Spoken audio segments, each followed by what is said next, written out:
So this is the beginning of the droid shelf. Apologize for any glare. There's episode 1 stuff I have. That's you got a pit droid. This is doesn't really have a name. It came with one of the pit pod racers. It's a spider pod racer helper droid. You know, it's like a kind of pit droid too, but it will carry those big heavy engine pieces. Of course, you got a B1 battle droid. I moved over here to Attack of the Clones, episode 2, so I put this droideka under Attack of the Clones because it is the second iteration of this figure. The Phantom Menace one has different coloring, so I figured I'd put that under Attack of the Clones. It's my only episode 2 specific droid right now, anyway. Moving on, I don't have anything from episode 3 yet. We move on to Solo. I've got L337.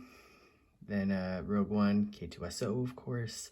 And then moving on to what I have so far for A New Hope. We got a mouse droid. Of course, we got R5.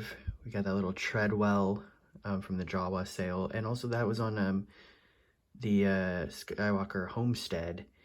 One of these also came with Aunt Beru. And then it's in the deleted scene with Luke when he's using his macro binoculars or whatever to look up and see the space battle.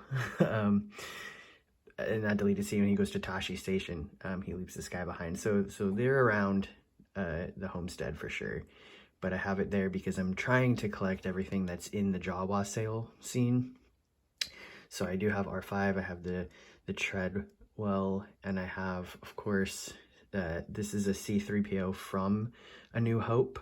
You notice how he's all sandy, dirty, and he also has that removable arm, just like in the movie.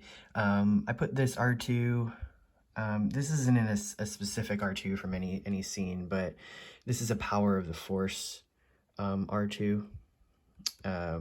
So late 90s.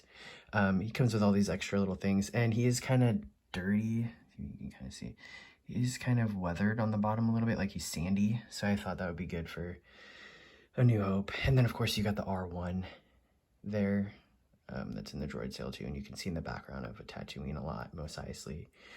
And then we will move over. Oh, also, this guy. The ASP-7 space loader droid. Only in like 12 seconds of special edition footage, but they made a figure. It's a really awful figure. Doesn't really have any good articulation, but it came with these spaceport rods that it holds. And then we move into, of course, Empire Strikes Back, where I got Forlom back there. That's the Power of the Force Forlom, so it was the only one for a while. I know they've just recently redid some. The Droid Depot has one that people are saying is like the best so far. And we've got Medical Droid 21B there. That's the Power of the Force one as well. So those legs are not articulated. They will not move at all. The head kind of swivels. It comes with that little data pad. But yeah, that's the most like the Kenner, original Kenner one, I guess. And then we have this little Gonk droid. This is the Gonk droid that is specifically on Echo Base on Hoth with his little accoutrement on the top there. So that's why he's under Empire Strikes Back, because that's specific Echo Base Gonk droid there. Then we'll move into what I have for Return of the Jedi so far, which is just 8D8. Little torture droid with his smelter there. Or he was a smelter droid, my bad. This is his little droid branding machine. I've got a Gonk droid coming that I can put upside down to go under that there. And then, of course, 8D8. You can't have 8D8 without EV9D9. Oh, you're a feisty one, aren't you? R2. And she came with that pad there. And I've seen someone on YouTube do like they do custom things. They make these the most movie accurate as possible, so they'll paint them or whatever.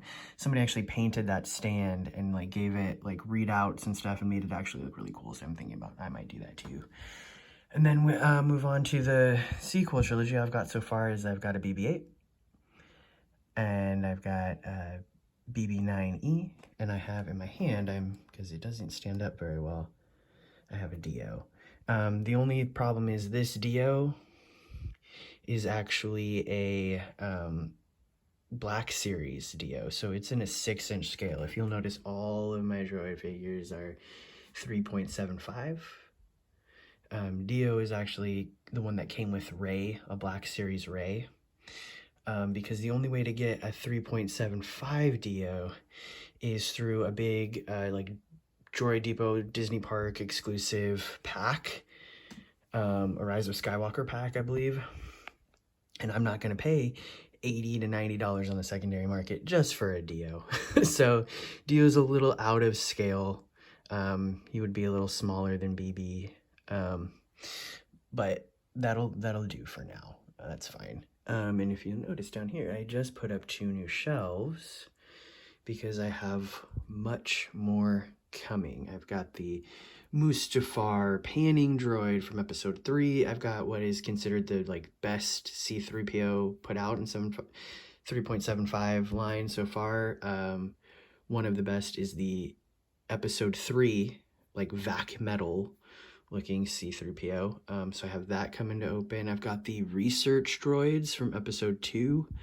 I've got some more astromechs coming. I've got a lot of stuff coming up. The new Vintage Collection IG-11. I have a lot of stuff coming. We're gonna try to get all of these shelves as populated. So right now they're in movie chronological order.